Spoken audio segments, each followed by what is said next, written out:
이론 시작할게요. 1번에서 4번까지는 그냥 찍고 넘어가도 될 것 같아요. BPR의 핵심은, 그 문제가 아니네. 단순한 문제가 아니구나. BPR은, 그게 뭐지? 재배열하는 거. 업무의 프로세서를, 과거 고리타분하니까 비싼 ERP 그것을 들여서 그 도움을 받아서 업무를 재배열하는 것을 BPR이라고 하고요. 그래서 리엔지니어링, 선생님 그 리엔지니어를 되게 좋아하면서 그렇게 처음에 외웠어. 하면 확 뒤집어 버린다. 그렇지. 업무를 재배열한다. 이렇게 처음 공부할 때 그렇게 했었는데, 자, 여기서는 말도 안 되는 말을 국어 실력만 있으면 됩니다. BPR을 하는 건 좋은 거란 말이야. 1번 복잡한 조직 경영 기능의 효율화, 지속적인 경영 환경 변화에 대한 대응, 경영 환경이 변화되는 것에 대해서 내가 대응을 할 수 있는 능력이 있어야 된다는 얘기지. 3번에 정보 IT 기술을 통한 새로운 기회를 창출한다. 회사가 새로 성장할 수 있는 그런 기회를 창출한다. 다 좋은 말이고. 4번은 나쁜 말이 하나 있어? 뭐가 나빴어? 이것도 풀었던 문구랑 비슷하네. 정보 보호를 위한 닫혀있는, 이 말에 틀렸어. 닫혀있는. 정보 보호를 위해서 닫혀있으면 안 돼. 이건, 개방, 이가랑 친한 용어가 우리 ERP라고 할 수 있겠습니다. 정보 공유도 하고, 그러나 보완은 잘 해야 되겠지만, 닫혀있는이라고 해서 틀려 있습니다. 2번 가겠습니다. 자, 차세대 ERP의 비즈니스 애널리틱스에 관한 설명으로 가장 적절하지 않는 것을 골라라. 자, 이제 차세대 ERP에 대한 것이 나오면서 그 안에 이제 빅데이터 개념이 들어가고 또 AI도 도입되고 뭐 이런 용어들이 하나씩 ERP에서 나오고 있습니다. 전에는 뭐 ERP 발전 단계 정도만 하면 됐는데 이제는 이제 한 단계 조금 더 업그레이드 되면서 비즈니스 애널리틱스에 대한 문제가 계속 출제되고 있고요. 자, 비즈니스 애널리틱스는 어떤 데이터를 이걸 가지고 흡수를 해서 수집을 해서 회사의 이런 데이터를 수집을 해서 그것을 가지고 회사의 경영에 반영을 시키겠다. 뭐 이런 뜻인데, 그런 데이터 중에 구조화된 데이터가 있고, 구조화된 데이터는 이미 DB화할 수 있는 거, 뭐 엑셀에 들어가 있는 수치 이런 걸 얘기하는 거고요. 그다음에 비구조화된 데이터도 같이 조사 분석하는 애널리스틱 분석하는 그런 것을 비즈니스 애널리틱스예요. 그래서 구조화된 데이터 플러스 비구조화된 데이터는 굳이 설명하면 회사 내에서 정리된 데이터가 아니라 이렇게 SNS나 홈페이지에 떠도는 그런 잡다라고 하면 표현 안 되고, 그러니까 바로 내가 어떻게 가공 처리해서 만든 데이터가 아닌 그 사이드 정보들, 그냥 흘러다니는 그런 정보들을 얘기하는 게 비구조화된 데이터라고 얘기합니다. 이런 데이터, 다 저런 데이터를 모아서 회사 경영에 반영을 하고자 하는 게 비즈니스 애널리틱스가 되겠고요. 처음이라서 좀 길게 설명하는 거야. 자, 이제 문제를, 답은 1번이야. 그래서 구조화 플러스 비구조화가 들어가야 되는데 비구조화가 빠져 있지. 구조화된 데이터만이라고 써 있어서 틀렸습니다. 2번 데이터 분석을 위한 애널리틱스가 ERP 핵심 요소가 되어 가고 있고, 그렇게 ERP를 만들어 가고 있어. 단순히 입력한 자료만 가지고 분석을 했었는데 이제 자꾸 데이터를 더 많이 그래서 ERP과에 빅데이터 과목이 그래서 들어간 것도 한 요소일 수 있어. 3번 4번 읽어보시고 그런 것이다. 어려운 용어지. 또 분석을 하는 것이 애널리틱스가 되겠습니다. 3번 가겠습니다. 보기에 무엇에 대한 설명인가 용어를 물어보는 거고요. 여기 나왔네. 여기에 조직의 효율성을 제고하기 위해 업무 흐름뿐만 아니라 전체 조직을 재배열 같은 말입니다. 재구축하려는 경영 혁신 전략 기법이고, 정보기술 IT를 통해 핵심과 과정을 또 나오네. 전면 개편. 그러니까 아까 말한 BPR을 얘기하는 거야. 근데 여기에 BPR이 안 나오고 그 BPR 중에 R자만 띄어왔어. 리엔지니어링이 BPR의 약자가 원어가 되겠습니다. 리엔지니어링을 전면 개편하면서 경영 성과를 향상시키려는 경영 기법이다. 뭐 이런 것으로 보시면 되겠습니다. 나온다면 아마 똑같이 나올 거야. 이런 문제는.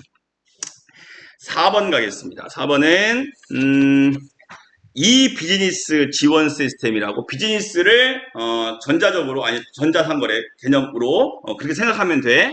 그래서 이 비즈니스 지원 시스템을 구성하는 단위 시스템으로 적절하지 않는 것을 골라라. 이건 문제가 기출문제에서 똑같이 나오는 문제야. 좀 외우기 쉽고 어려워 보이면 일단 똑같이 답만 외우셔도 충분히 가능할 거라고 생각합니다. 성과 측정 관리. 성과 측정은 우리 회사가 어떤 성과를 올렸는지 그것을 관리하는 그런 시스템이 성과 측정 관리야. 성과를 측정해서 그것이 좋게 발전할 수 있도록 하는, 그러니까 이건 이 비즈니스하고 관계가 없고 의사결정, 고객관계관리, EC 뭐 이런 것들이 되겠습니다. 이 문제는 답만 외우셔도 되지 않을까. 자, 5번 가겠습니다. 예측 방법, 무슨 예측? 수요 예측을 얘기하는 거지. 수요 예측 방법 되게 많이 했는데 여기 나온 거 1번, 2번, 3번, 4번 중에 언급 안 했던 게 없어. 델파이법은 안 했네. 델파이법은 여기 설명에 나오나? 델파이법은 설문조사를 통해서 전문가들한테 설문을 통해서 조사해서 어떻게 바뀌게 될까요? 수요가 어떻게 예측되십니까? 라고 하는 걸 전문가한테 의뢰해서 이렇게 받아서 내가 또 정리하고 내가 필요한 정보가 또 질문이 있으면 또 드려. 그 전문가들한테 받고 어떻게 보면 전문가들의 주관적인 판단이 많이 개입되는 그런 방법이 델파이 분석법이라고 합니다. 좀 이따 이제 그런 문제가 나올지 모르겠지만 전문가가 이렇게 모여서 회의하진 않아. 이건 그거와 좀 차이가 있습니다. 개별적으로 이렇게 하고 내가 설문지 받아서 내가 종합하고 추가적인 질문하고 뭐 이렇게 하는 게 델파이법이고요. 자, 여기 박스 보기는 과거 여러 기간 동안 발생한 실제 값 각각의 서로 가중치를 부여하여 산출한 값을 미래. 과거 여러 기간 동안 말이 길게 했지만 과거 여러 기간이 현재가 6월이야. 6월이면 5월, 4월, 3월, 2월 요런 과거의 예측치. 이때 수요 예측치 있잖아. 수요 예측치가 이때도 2월까지도 수요 예측을 했을 거 아니야. 이때 10이고 이때 20이고 이때 30이고 이때 10이었고 이런 데이터를 근거로 6월 달에 수요 예측을 하는 거야. 이걸 이동평균법이라고 했고요. 이동평균법을 하나, 둘, 셋, 네 개 서로 가중치를 안 주고 n분의 4 하는 게 단순 이동평균법이야. 단순 이동평균법. 그에 비해서 가중 이동평균법은 기본적으로는 가장 최근에 수요 예측했던 데이터의 가중치를 더 많이 줘. 예를 들어 0.4 이렇게 0.3 0.2, 0.1 이렇게 곱하면 더하면 답이 나와. 이게 수요 예측치. 가중치를 주면 가중 이동평균법으로 수요 예측하는 거고 그렇지 않고 똑같이 n분의 4 한다는 건 가중치가 똑같다는 얘기야. 0.25, 0.25, 0.25, 0.25로 다 똑같다는 얘기야. 이런 건 단순 이동평균법이라고 얘기를 하죠. 자, 여기는 서로 다른 가중치. 이게 만약에 서로 같은 가중치라고 했으면 답은 3번이 될 거야. 다른 가중치라고 했으니까 가중이동평균법. 이건 계산 문제로도 자주 나오는 그런 문제입니다. 이제 계산 문제 나올 때 같이 보도록 하겠습니다. 풀었나 벌써? 자, 6번 가겠습니다. 시장 점유율을 확대하고자 한다. 뭐 하려고 하냐? 결론적으로 그냥 단순하게 얘기하면 많이 팔아서 많이 팔고 싶은 거야. 시장 점유율을 우리 회사 한 10명한테 팔던 걸 100명한테 팔고 싶다라고 할 때 영향을 주는 요소 두 가지를 고르랍니다. 디귿과 리귿. 일단 우리 회사의 매출 채권 회수율과 총 여신 한도액은 시장을 확대시킬 수는 없어. 아니면 우리 회사의 신용이랄지 여신이랄지 이런 걸 관리할 수 있지만 매출을 늘리는 방법은 아니야. 매출을 늘려서 매출채권 회수율이 높아질 수는 있을 수 있어. 영향이 간접적으로는. 그러나 그것을 확대시킬 수 있는 적극적인 방법은 아니라는 거지. 그럼 적극적으로 매출을 더 많이 늘리려면 디귿과 리을 같은 걸 분석을 해야 된다는 거지. 우리 회사의 과거의 시장 점유율. 이래서 점유율이 이랬구나. 그러면 무엇을 고쳐서 반영을 시키면 좋아지겠구나 라고 하는 거고요. 여러분도 다음 성적 올릴 때 기준이 뭐예요? 전 성적이잖아. 그거라고 생각하면 돼. 1번 경쟁기업. 나는 알잖아. 이미 어느 정도. 이제 다른 타인의 경쟁기업의 상대적 가격, 품질, 기능이 어떤지를 분석해서 그래서 그 회사가 시장 점유율이 높구나. 그러면 우리 회사는 이렇게 발전시켜야겠다라고 생각할 수도 있고, 그 회사가 그래서 내가 시장 점유율이 낮구나라고 그냥 판단할 수도 있고, 그래서 시장 점유율을 확대할 수 있는 어떤 분석 요인 중에 하나일 수가 있다는 얘기지. 공부할 때도 저 친구는 어떻게 저렇게 공부하니까 성적이 잘 올라가는구나 라고 하는 게 리을번하고 똑같은 이유가 되겠습니다. 그래서 3번이 되겠고요. 7번 가겠습니다. 자, 가격 결정 요인 중에 내부 외부 요인 되게 많이 나오지. 외부 요인 되게 많이 나오지. 핸드폰 좀 그만 좀 보시고 너무 장시간 보고 있어요. 예, 한도가 있죠. 네, 그렇게 인상 쓰지 말고 긴장하지 말고 혼내는 거 아니에요. 자제하라는 뜻입니다. 자, 그 다음에 그래서 내부 외부 요인 중에 이제 돈이 보이면 알 수 있어야 돼. 제조 원가는 내부가 외부가? 내부지. 원가 외부 사람이 우리 제조 원가를 어떻게 알아? 우리가 원가를 절감하면 절감이 되는 거고, 우리가 원가를 많이 쓰면 또 원가가 올라가니까 내부고요. 세금 나라 거잖아. 나라는 외부고, 대체품 경쟁기업 거를 얘기하고요. 소비자도 우리한테는 외부, 남이죠. 그래서 답이 1번만 내부고 나머지는 외부가 되겠습니다. 8번 답이 교차 비율이고요. 교차 비율 또 엄청 나왔지. 이것도 두세 번 나온 것 같아. 교차 비율. 자, 상품 서비스별로 판매 할당을 할 때 어떤 상품 A 상품, B 상품, C 상품 있는데 우리의 판매 할당 내가 3억이라고 하는 매출을 올리고 싶어. 우리 회사가 A, B, C 제품을 판매해. 그러면 A, B, C 중에 어떤 상품에 더 많은 판매를 할 것이냐. 빵이 A빵, B빵, C빵 있는데 더 많이 사고 싶은 빵이 있잖아. 그런 개념이야. 자, 그럴 때 얘한테 2억, 얘한테 7천만 원, 얘한테 3천만 원 이라고 막 막무가내로 배정을 할당할 수 없다. 판매 할당이니까. 그래서 이때 이용하는 방법 중에 하나가 교차 비율이라고 하는 이 제품들의 과거 수치 가지고 교차 비율이 얼마인지를 측정하게 되는데, 이건 재고 회전율이라고 했어. 얼마나 많이 내가 회전한 게 분필이 요게 회전했어. 막 돌리다가 아이고 물파가. 자, 그래서 교차 비율, 재고가 많이 팔리면 그 회전이 좋아지는 거잖아. 그래서 회전율이 높은 것이 판매 할당을 많이 하는 게 전략적으로 옳은 선택이다라고 할 수 있는 그런 방법이 되겠고요. 그래서 상품 서비스별로 판매 할당을 할 때 고려할 가장 적절한 것은 교차 비율이 되겠습니다. 답이 1번이 되겠습니다. 상품별로 따로따로 할당할 수 있겠지. 상품별로 교차 비율을 따로따로 구하는 거니까. 자, 9번 가겠습니다. 자, 완전 경쟁 시장에서 완전 경쟁 완전 경쟁 시장에서 나타나는 시장 환경 특성에 대한 설명으로 가장 적절하지 않는 것을 골라라. 완전 경쟁이면 특별한 제한 없이 누구나 제한 없이 그 시장에 뛰어들 수 있고 그런 거야.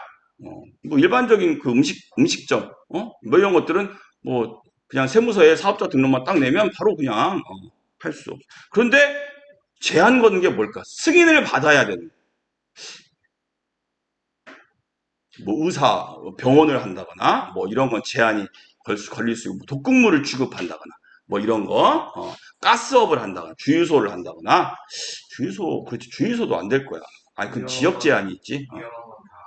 위험하고 뭔가 자격을 제한하고 있는 그런 것들은 승인이 필요한 승인이 필요한 것들은 완전 경쟁이라고 할 수는 없겠죠. 자, 그래서 답이 2번이 되겠습니다. 옳지 않는 거. 새로운 기업이 시장에 진입하기 위해서 정부의 허가나 승인이 필요한 건 완전 경쟁 시장이라고 할 수가 없지. 완전 경쟁 시장이 되기 전에 정부가 막아. 허가나 승인을 안 해준다는 얘기가 되겠습니다. 그래서 너희랑 관계없지만 맥주, 뭐 주류업계, 주류도 완전 경쟁이 아니야. 딱 제한을 걸고 있거든요. 술을 취급하는 도매상도 제한이 있어. 아무나 못하고. 자, 뭐 1번 시장에서 거래되는 같은 상품은 품질면에서 모두 거의 동일합니다. 그러니까 신라면을 유통하고 싶은 업자가 여러 군데 생길 수 있잖아. 동일한 신라면을 판매하는 거지. 뭐 그렇게 생각하시면 되겠습니다. 시장 가격은 3번에 변동하지 않고요. 개별 수요자나 공급자가 수요량 공급량을 변경해도 시장 가격은 변동하지 않습니다. 내가 신라면을 유통하는 도매상인데 내가 시장에 뭐 2배로 더 많이 늘렸다고 해서 그것 때문에 시장 가격이 변동하지는 않습니다. 즉각적으로 반응한다는 얘기입니다. 그렇지 않습니다. 완전 경쟁에서는 누구나 다 달려들기 때문에. 자, 넘어가겠습니다. 10번은 여신 한도. 여신이 뭐라고 했지? 디귿, 치읓? 대출이라고 했었어.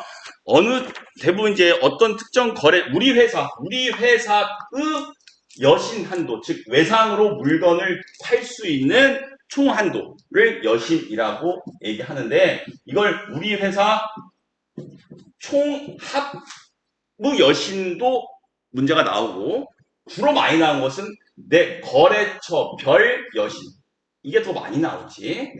그래서 선별하는 거야. 너는 여신 한도가 불량하다. 과거 데이터 보니까. 그래서 얼마까지 제한하고 누구는 더 많이 늘려주고 뭐 그런 것이 여신 한도가 되겠고요.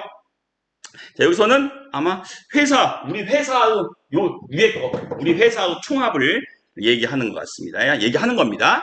연간 총 여신 한도를 설정하기 위하여 회사의 자금 조달 기간을 이용하고자 한다. 자금 조달 기간 얼마큼 며칠 내에 현금이 확보되느냐 이렇게 생각하시면 되겠습니다. A사의 매출 채권 한도에 우리 회사의 외상매입금 받으러움을 얼마까지 내가 가질 수 있느냐. 즉 그걸 넘었으면 현금으로 받아야지 회사가 건실해진다는 얘기가 되겠습니다. 최대로 물건을 외상으로 팔 수 있는 한도액은 얼마냐를 구하는 공식이 오른쪽에 있습니다. 공식을 외울 수밖에 없는 마음 아픈 현실이 있죠. 자, 매출액을 기준으로 선생님은 기출문제에 나와 있는 공식으로 계산한 문제는 다 알아라 라고 얘기하지만 이건 도저히 안 헤어져. 그럼 여러분이 알아서 커트 해도 돼. 한두 개, 뭐 두세 개 정도는 커트해야 되는데 빈도수가 많은 거 당연히 이게 지금 한 12회분 정도 하는데 거기서 2번 이상 나왔어. 근데 외워야 돼. 한 번 나왔다 하는 건 그래 내 때 안 나오겠지 라고 생각해도 돼. 근데 2번 이상 나온 건 또 나올 수 있어. 자, 매출액 곱하기 365로 나눠줍니다. 그리고 자금 조달 기간을 보기에 제시하고 있는 이걸 이게 뭐 자금 조달 기간을 이용한 여신 한도액, 배수채권 여신 한도액이야. 그대로 구해주시면 되겠고요. 계산기를 매번 얘기하지만 가져가시고요.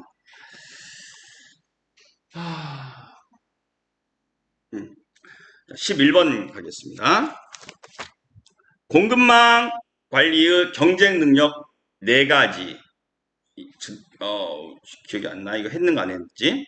공급망 관리가 다른 기업과 비교했을 때 우리 회사가 경쟁력이 있느냐 없느냐라고 하는 것을 물어보고 있고요. 그 4가지 요소에는 이게 있어. 이게 기억 잘 이게 나왔나 안 나왔나 모르겠어요. 비용 측면에서 다른 기업보다 우리 회사의 공급망이 좋냐 나쁘냐, 시간 면에서 좋냐 나쁘냐, 그걸 경쟁력이라고 얘기합니다.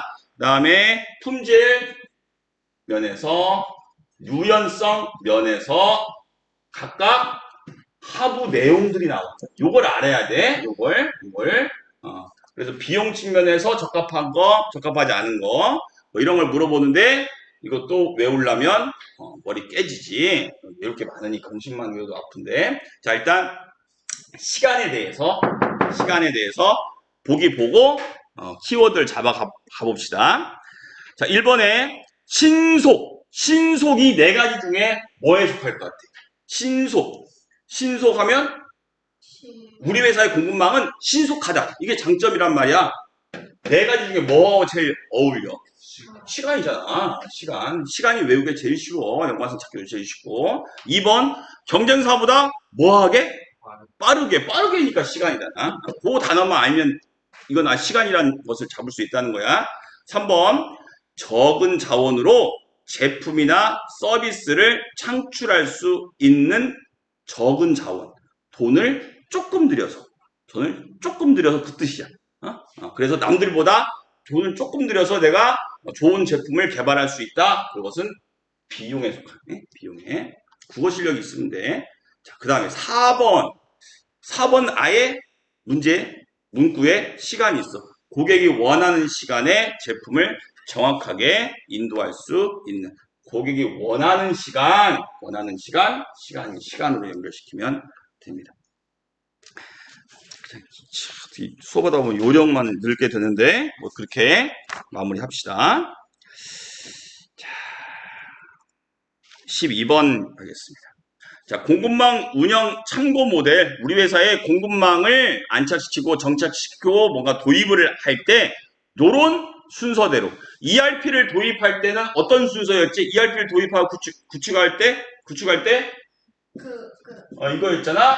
분설, 구축, 구현 요 단계가 있는 것처럼 공급망을 구축할 때도 잠깐만 애들이 많이 쓰러졌는데 내가 자장가를 이게 녹음되는데 이름을 불러서 누가 자장가를 깨워줘.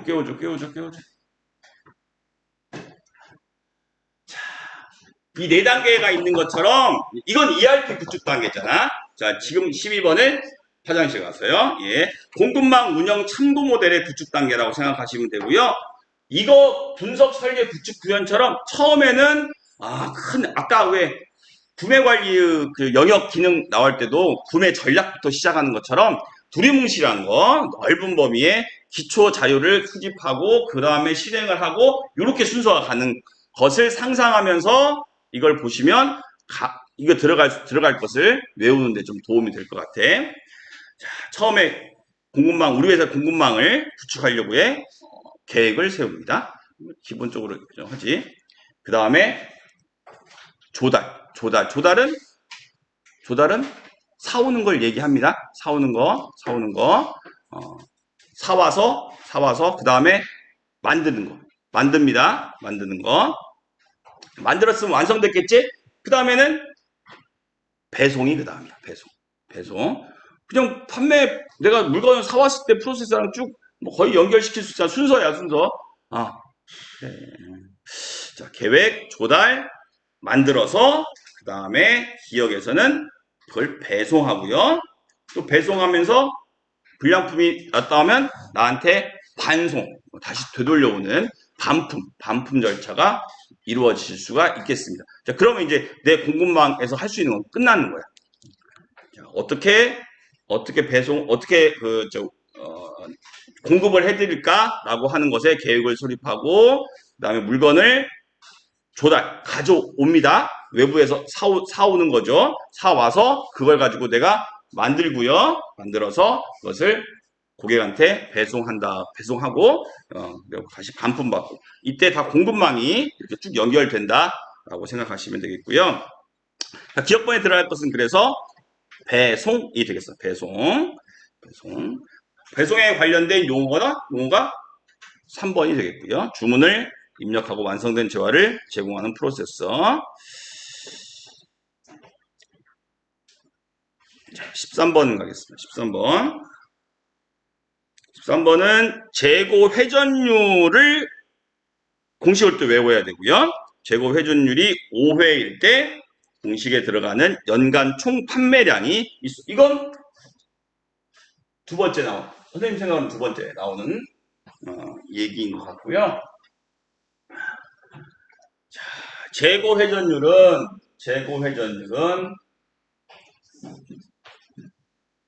답을 아예 5회라고 주고 우리 보고 구하라고 하는 것은 연간 총 판매량.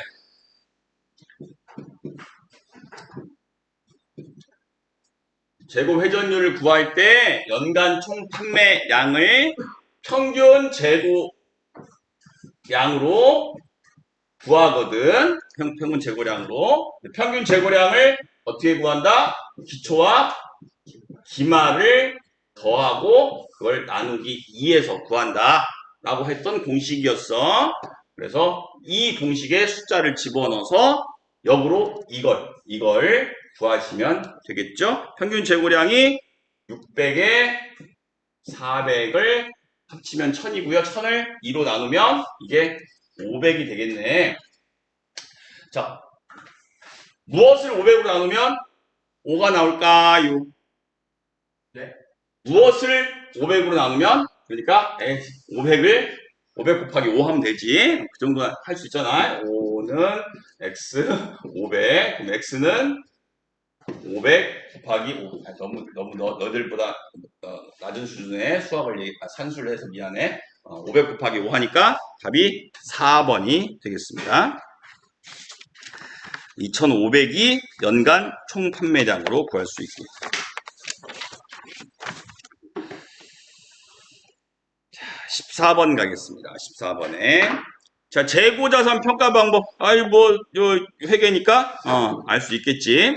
최근 매입한 재고자산의 원가를 매출 원가에 반영한다. 이제 후입선출법, 선입선출법 이것은 잘 알아도 요 문구에 대해서 기출문제 나오긴 하는데 회계 전산회계 시험에도 나오지. 자, 최근 구입한 놈을 매출 원가에 반영하는 재고자산 평가 방법이 뭐야? 최근에 매입한 뭐라고 나지? 재고자산의 원가를 매출 원가에 반영한다. 선입선출법, 후입선출법 배울 때 그렇게 공부만 했지. 후입선출법은 먼저 들어온 놈을 먼저 판다. 매출이야. 판다는 것은 그게 바로 매출, 그 물건의 원가는 매출 원가가 되는 거야. 그러니까 최근에 매입한 재고자산을 먼저 팔아버린다는 뜻으로 이걸 해석하면 돼. 그 말이 그 말이야. 이건 후입선출법을 얘기하는 거지. 나중에라는 얘기는 최근을 얘기하는 거고요. 최근에 매입한, 그래서 이게 후입이라는 뜻이고요. 그것을 매출원가에 반영한다는 것은 후입선출법. 먼저 매출한 것으로 간주해버린다. 실제로 나중에 들어온 것인지 전에 들어온 것인지 알 수 없어. 창고에서 꺼내니까 그런 것까지 구분 안 해. 그러나 재고자산 평가 방법에서 그렇게 간주한다는 거야. 그래서 나중에 들어온, 즉 최근에 들어온 놈을 매출하는 것으로 간주하니까 후입 선출법이라고 결론을 낼 수 있겠습니다. 그럼 이 답이 선입선출법이려면 최근에 매입한 재고자산을 매출원가에 반영하는 게 아니라 늦게 들어온 거, 늦게 매입한 거, 그것을 반영을 하겠지요. 답이 4번이 되겠습니다. 15번 갈게요. 15번. 자, 화물 차량 운송의 장점. 우리 운송수단 뭐 있었어? 뭐 그거 떠올리면서 감을 잡으시라고 그랬지. 운송수단 여기 화물차 있었고요. 철도 있었고요. 항공 있었고요. 선박 있었지. 여기 요거 빼먹은 거 있니? 하나 빼먹었어. 천재가 누가 있나 보자. 없어요. 아, 여기서 그거 무슨 그거 밑에서 지하에서 그래, 파이프라인이 하나 있었죠. 네, 예. 화물, 철도, 항공, 선박, 파이프라인. 요게 운송수단으로 나와 있고요. 자, 이제 이것들의 장점, 선생님이 이렇게 여기에 뭐 시간이랄지 안전 뭐 이런 거 대량, 장거리, 중거리 써서 키워드만 제일 중요한 거만 이해해라라고 했었었어. 실판 여기다 써가면서 그거 어디 적어놨을 거야. 자, 화물 차량이면 가장 좋은 게 도어라고 내 문 앞에서 그 고객님 문 앞까지 배송해 줄 수 있는 그런 시스템이, 그런 운송수단이 좋은 거야. 그래서 보기 1번 자가 운송이 용이하다. 운전을 내가 하면 되잖아. 근데 선박을 내가 운전한다. 선박을 사서 어려워. 그다음에 항공기를 내가 사서 내가 화물을 날러 어렵잖아. 자가 운송이 용이하고요. 2번 비교적 전천후 날씨의 영향을 받지 않는 건 뭐라고 했어? 이 5가지 중에 날씨의 영향을, 파이프라인은 좀 빼고, 이 4가지 중에 날씨의 영향을 받지 않는 거 철도였어.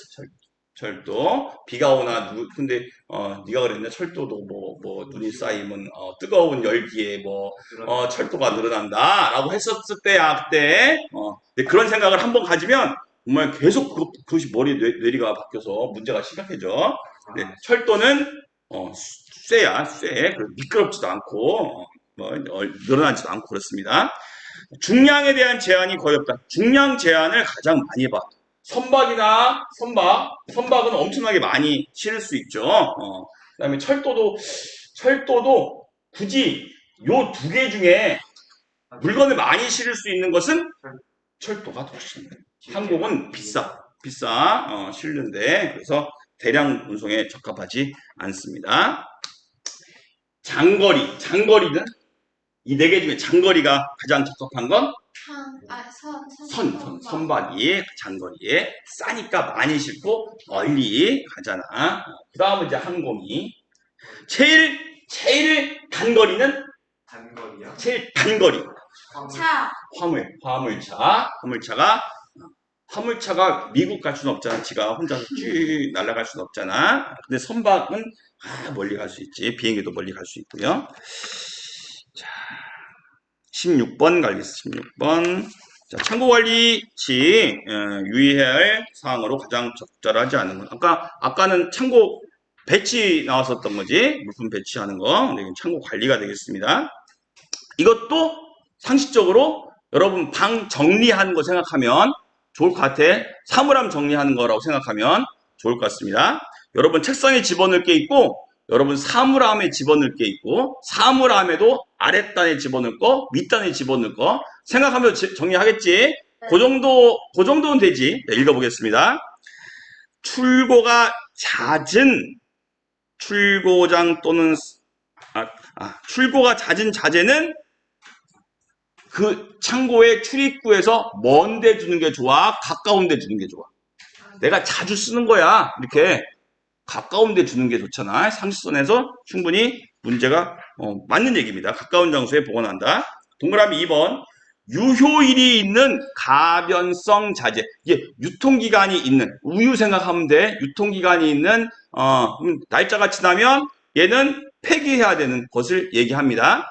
유효일이 있는 가변성 자재는 유효일자가 가장 늦은 순서부터 먼저, 늦은 순서라는 것은 날짜가 멀다는 얘기야, 가깝다는 얘기야. 멀다. 오늘 기준, 오늘 1일이면 얘 유효기간이 20일이라는 뜻이고, 이건 먼 거야. 늦은 거. 이건 늦은 거고, 뭐에 비해서? 5일에 비해서. 예. 유효기간이 5일인 건 빠르다고 표현하고 있고요. 20일인 것은 늦다라고 표현하고 있어. 혹시 헷갈릴까봐 했어. 자, 늦은 순서부터 우선 출고하게 되면 뭐가 남을까? 유효기간이 빠른 것만 남아. 그러면 버리겠지. 버릴 수밖에 없는, 안 팔리면. 그래서 유효기간 안에서 팔 때는 유효기간이 빠른 것부터 출고시키고 늦은 것은 나중에 출고시키는 게 전체 물건을 팔 수 있는 방법이겠죠. 그래서 냉장고 그 슈퍼 가면 맨 앞에 있는 게 유효기간이 빠른 것들이야. 그래서 뒤에 거. 그렇게 그러니까 저희가 자꾸 그렇게 됐죠. 자, 그렇습니다. 소비자가 알아서 선택하는 것이고요. 자, 3번. 자재의 안전하고 효율적인 보관을 위하여 자재별로 저장 위치를 구분. 그러니까 위험한 건 위험한 대로 따로 관리를 해야 되고요. 그다음에 액체는 액체인 것끼리. 그래서 성질이 비슷한 것끼리 따로 분류해서 보관을 하는 게 당연한 일일 겁니다. 노트는 노트대로, 교과서는 교과서대로 따로따로 구분하잖아, 여러분들. 화장지는 화장지대로 따로 두고, 뭐 이런 로션은 또 로션대로 두고, 뭐 이런 것처럼 저장 위치를 구분하고, 그것이 무엇인지를 위치 카드로 만들어서 내가 관리.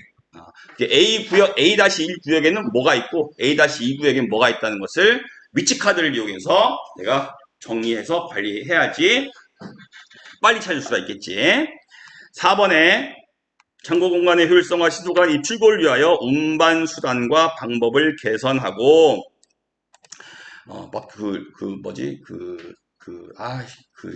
도르래 말고 컨베이어 벨트 같은 걸로 쭉 물건을 내려서 물건을 나르기도 하고 지게차를 이용하기도 하고요. 팔레트 사용하는 걸 당연한 얘기입니다. 팔레트가 뭐지? 지게차가 찍어서 이렇게 올릴 때 그 네모난 플라스틱으로 된 그런 판을 얘기합니다. 그게 없으면 물건을 하나씩 날라야 되는 거예요. 예. 근데 지금은 팔레트가 있으니까 지게차가 찍어서 통째로 같이 나르니까 한 회 이동으로 대량의 물건을 운반할 수 있게 되죠. 그래서 답이 2번이 틀렸습니다. 상식선에서 읽어보면 알 수 있을 것 같고요. 17번. 구매 가격 결정 방법 중 비용 중심적. 원가와 원가 이익이 들어가면 그건 비용 중심이 되겠습니다. 원가는 비용 중심적 가격 결정 방법. 자, 판매 가격을 정하는데, 우리 회사 제품 판매 가격을 정하는데, 여러 가지를 기준으로 하고 있어. 근데, 우리 회사는 비용을 중심으로, 비용을 많이 고려해서 판매 가격을 결정한다. 라고 할 때는, 아래 요소들이, 원가. 당연히 원가가 반영이 돼야 될 것이고요. 그러니까 원가에는 무슨 비, 이런 것들을 고려하고, 이것들이 적게 들어가는, 비용을 고려하니까, 적게 들어가게 할 것이고요. 그 다음에 이게 원가, 비용이 적게 들어가면 이익이 늘어나지. 그래서 이익이란 글씨가 들어간 것도 비용 중심적.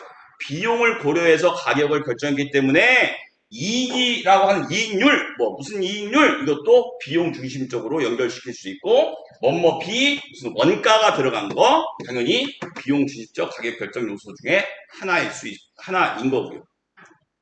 그 밑에 거 다 외우려고 하면 머리 깨져. 아, 비용이니까. 오, 이렇게 이런 것이 있겠구나. 보기 중에서 골라보면 1번, 2번, 4번은 다 그런 것들이 들어가 있어. 그런 것들이. 비용이겠구나. 3번이 구매 가격 예측 방식. 구매 가격을 예측하는 방식은, 소비자가 그렇게 생각하겠구나. 소비자가 내 물건을 사가시는 분을 구매자라고 보는 거야. 구매자가 예측하는 그런 방식을 구매 가격 예측 방식이고요. 그 옆에 오른쪽에 설명에 구매 가격 예측 방식은 구매자 중심적 가격 결정 방식이다. 자기만 어떤 뭐 방법이 있겠지만 그냥 주관적인 판단이라고 생각하시면 될 것 같습니다. 18번에 이거 나왔네 드디어. 자, A 화학은 특인 기간 현금 할인 방식을 활용한 특인 아까 뭐라고 했냐면 정해져 있는 날짜에다가 특별히 무엇을 날짜를 추가하는 그런 것들. 그래서 할인 받을 수 있는 기간을 늘려주는 것이 특인 기간 현금 할인 방식이 되겠고요. 그 보기에 보시면 자, 이걸 이해해야 돼. 이 현금 할인 방식에서 표기하는 방법이 거의 똑같은데 우선 그거 앞에 6이 무엇을 의미하는지 6 이렇게 써 있고 그 다음에 슬러시 돼 있고 12 그리고 16 이렇게 써 있어. 그 다음에가 이 뒤에 영어를 보고 이게 특인 기간인지 선불인지 수치일 기준인지 이게 다 달라져. 여기가 달라져. 자, 이제 영어 엑스트라 그러면 추가를 얘기하는 거야. 확장된 추가. 그래서 뭐가 추가됐냐? 요게 추가됐다는 뜻이야. 원래 일반적으로는 다 12일, 오늘날로부터 12일까지 그 기간 안에 현금으로 갚아주면 6%를 할인해 주겠다라고 하는 건데 이 익스트라가 붙은 바람에 12일 플러스 16일 이게 특별히 추가된 그런 날짜라고 생각하면 돼. 그 특인 기간.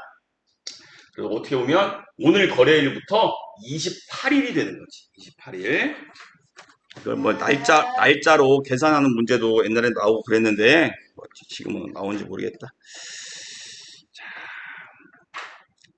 앞에가 퍼센트라고 하는 거, 뭐 이것도 몇 퍼센트 할인해서 실제로 현금 할인 받을 수 있는 금액이 얼마냐라고 물어보는 문제도 있어. 그러니까 앞에가 퍼센트고 뒤에가 12일이고 추가로 인정받을 수 있으니까 16일이다 하는 게 플러스 개념이야. 플러스 개념 12일 플러스 16일이야.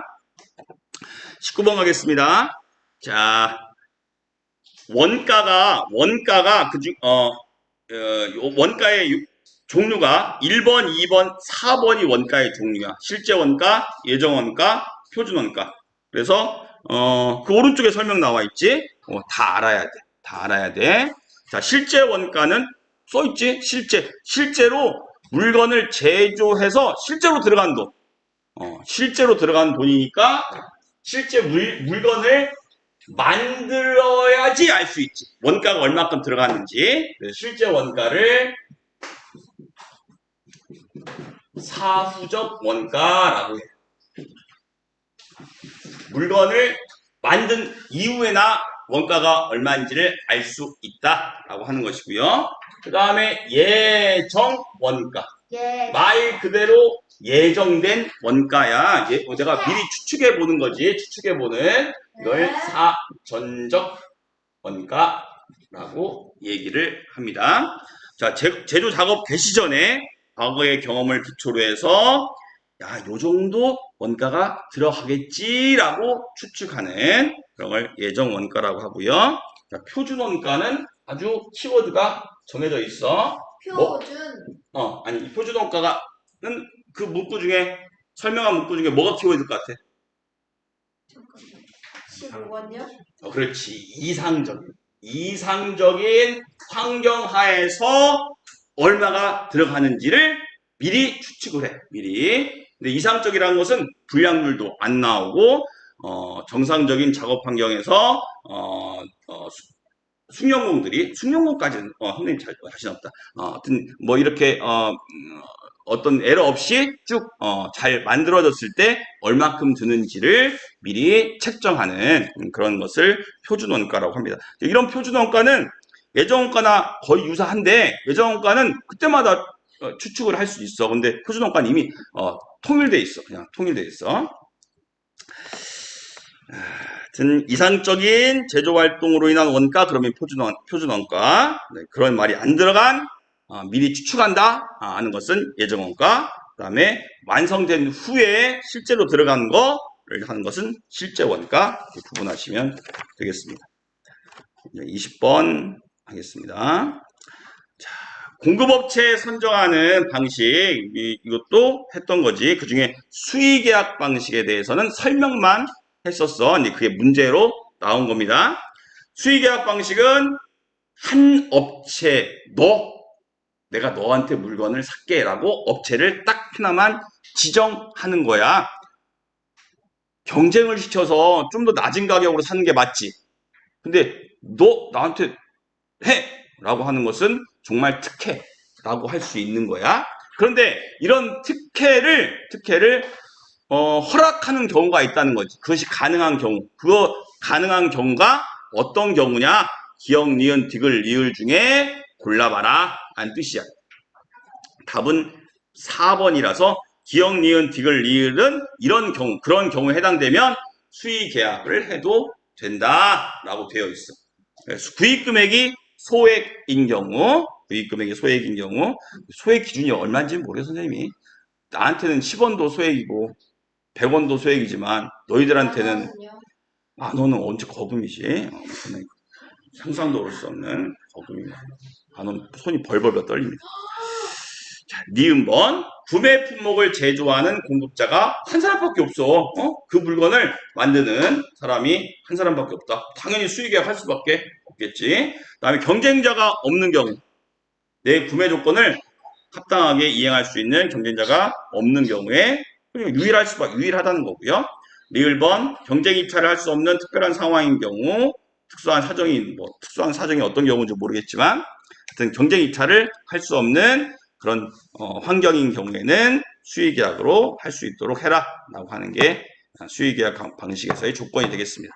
이런 조건이 합치되면 수의계약 할 수 있지만 그렇지 못하면 다른 구매 방법을 채택을 해야 되겠습니다.